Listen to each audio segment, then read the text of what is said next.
జై హో బీసీ కార్యక్రమానికి సభకి విచ్చేసిన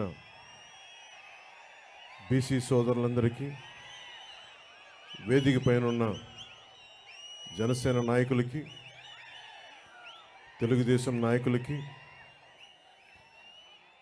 తెలుగుదేశం పార్టీ జాతీయ అధ్యక్షులు శ్రీ నారా చంద్రబాబు నాయుడు గారికి, యువగళం నేత శ్రీ లోకేష్ గారికి, తెలుగుదేశం పార్టీ అధ్యక్షులు అచ్చెం నాయుడు గారికి, వేదిక పైన ఉన్న మహిళా నాయకురాళ్ళందరికీ, తెలుగుదేశం మహిళా నాయకురాళ్ళకి, జనసేన మహిళా నాయకులు ప్రతి ఒక్కరికి పేరు పేరున హృదయపూర్వక నమస్కారం. వైఎస్ జగన్ అధికారంలోకి రాగానే, అధికారంలోకి వచ్చిన మొదటి 3 నెలల్లో పొట్ట కొట్టింది బీసీలు పొట్టే కొట్టాడు. 30 లక్షల పైచిలకు భవన నిర్మాణ కార్మికులు పొట్ట కొట్టాడు ఈ 10 మనుషులు.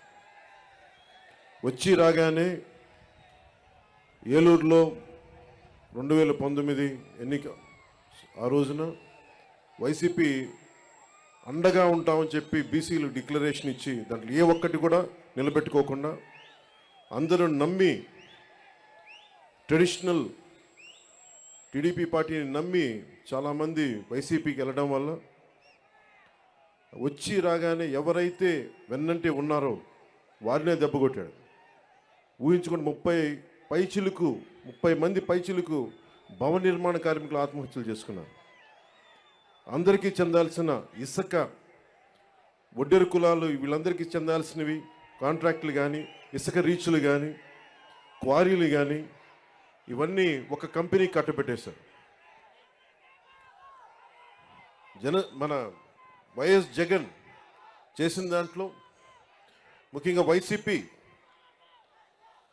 ప్రతిపక్ష నేతగా ఉన్నప్పుడు బీసీల గర్జన పేరు మీద ఏలూరులో ప్రత్యేకమైన సభ నిర్వహించి చాలా హామీలు ఇచ్చారు.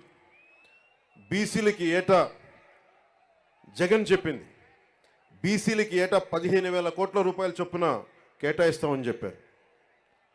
5 ఏళ్లలో 75,000 కోట్ల రూపాయలు బీసీల సంక్షేమానికి కేటాయిస్తామని చెప్పాడు. వాస్తవానికి 0. బీసీ కేటగిరీల్లో అన్ని కులాలకి 153 కులాలను గుర్తించమని బీసీ సంఘాలందరూ కోరుకుంటూ ఉంటారు. దాన్నే కుదించి 139 కార్పొరేషన్లు పెడతామని చెప్పి దానిని 53 కార్పొరేషన్లు కుదించి 56 కార్పొరేషన్లు కుదించి వాటికి కుర్చీలు కూడా లేని పరిస్థితి. బడ్జెట్ 0.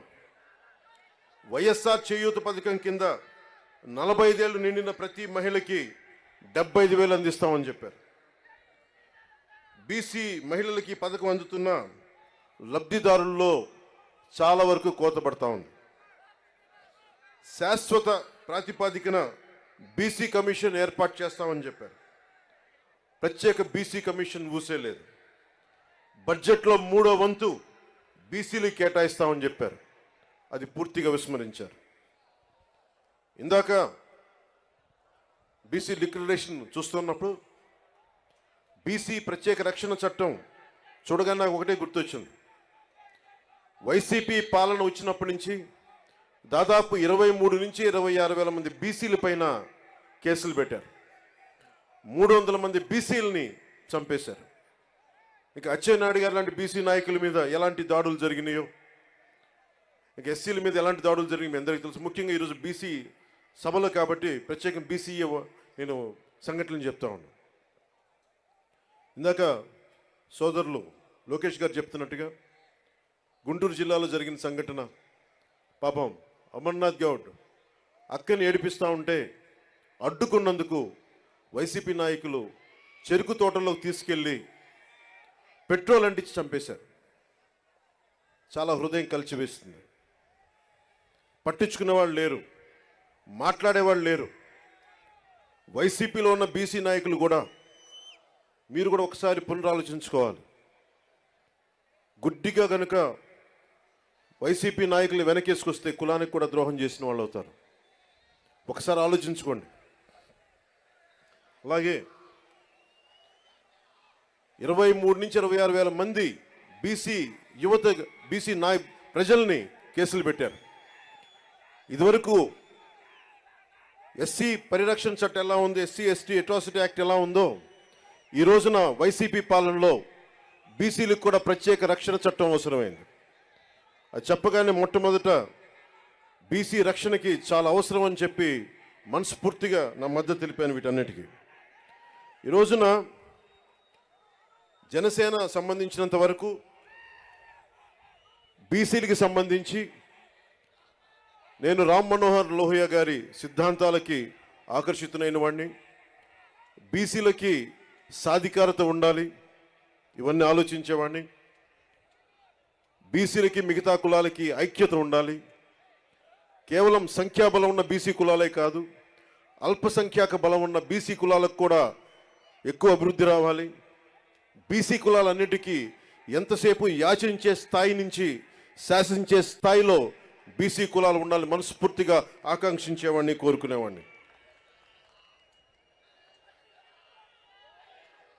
బీసీ కులాలు భారతదేశపు సంస్కృతికి సాంప్రదాయాలకి వెన్నెముక. బీసీ కులాలు లేని సమాజం, బీసీ కులాలు లేని భారతదేశం మనం ఊహించుకోలేం. భారతదేశం సంస్కృతి సాంప్రదాయాలని కాపాడుతుంది మెజారిటీ బీసీ కులాలే కాపాడుతూ ఉన్నాయి. అలాంటి బీసీ కులాలు చేతి వృత్తుల్ని కానీ, ముఖ్యంగా దేవాలయాల్లో మనకి ఆచార వ్యవహారాల్లో బీసీ కులాల తాలూకు వృత్తి నైపుణ్యాన్ని, చేతి కళల్ని ముఖ్యంగా దేవాలయాలు కార్యక్రమాలకు అనుసంధానం చేయాలి. తద్వారా వాళ్ళకి చాలా బలమైన ఆర్థిక పరిపుష్టి కలిగించే అవకాశం ఉందని నాకు చాలామంది బీసీ మేధావులు చెప్పారు. దానిని ఒకసారి నారా చంద్రబాబు నాయుడు గారి దృష్టి కూడా తీసుకెళ్ళి దాన్ని ఇంప్లిమెంట్ చేసేలాగా ఖచ్చితంగా దాన్ని ముందుకు తీసుకెళ్తాం. ముఖ్యంగా వడ్డెర కులస్తులు బ్లాస్టింగ్లు జరుగుతూ ఉంటాయి. కొడుతున్నప్పుడు డ్యాముల నిర్మాణం కానీ, రైల్వే లైన్ల నిర్మాణం కానీ ఇవన్నీ వడ్డెర కులస్తుల ద్వారా జరిగాయి బ్రిటిష్ హయాంలో. అలాంటి వడ్డెర కులస్తులు ఈ రోజున పాపం బ్లాస్టింగ్లో దెబ్బలు తింటా ఏ క్వారీలు కొడతారో ఆ క్వారీలకు వాళ్ళకి హక్కు లేకుండా పోయింది. జనసేన తెలుగుదేశం ప్రభుత్వం ఉమ్మడి ప్రభుత్వంలో వడ్డెర్లకి బలమైన ఆర్థిక పరిపుష్టి వచ్చేలా వాళ్ళకి ఖచ్చితంగా వారికి దాంట్లో సింహభాగం ఉండేలా చూడాలని మనస్ఫూర్తిగా కోరుకుంటా ఉన్నాం. అలాగే వడ్డెర్లు కాంట్రాక్ట్ వ్యవస్థల్లో నలిగిపోతూ ఉన్నారు.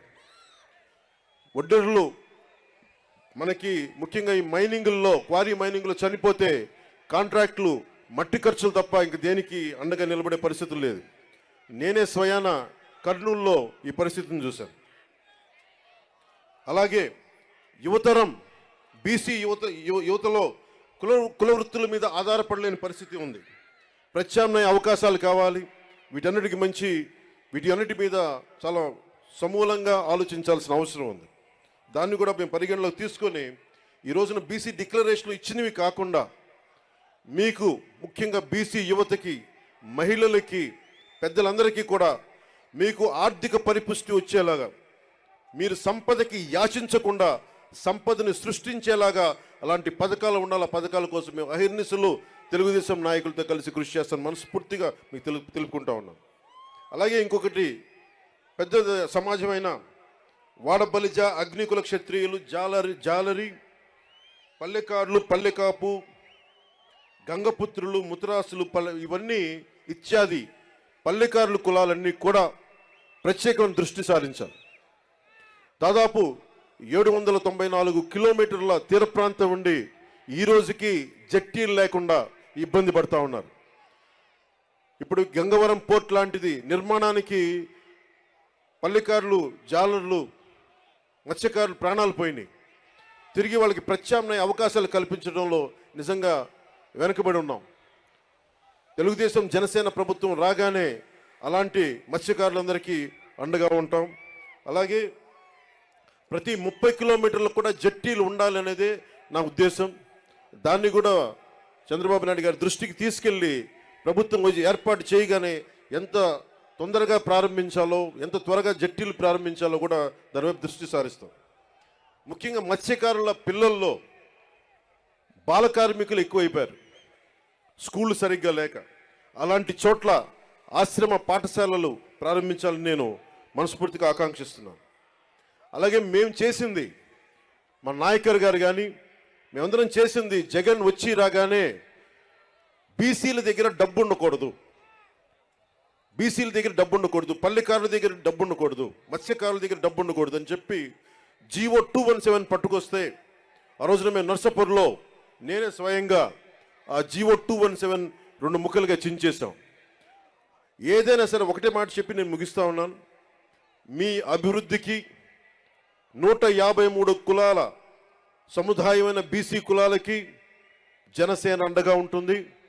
మీకు ఆర్థిక పరిపుష్టిని చేకూర్చేలా మీకు అండగా ఉంటాం. మీ మీద దాడులు జరిగితే మా ప్రాణాలు అడ్డేసి మరి మిమ్మల్ని కాపాడుకుంటాం.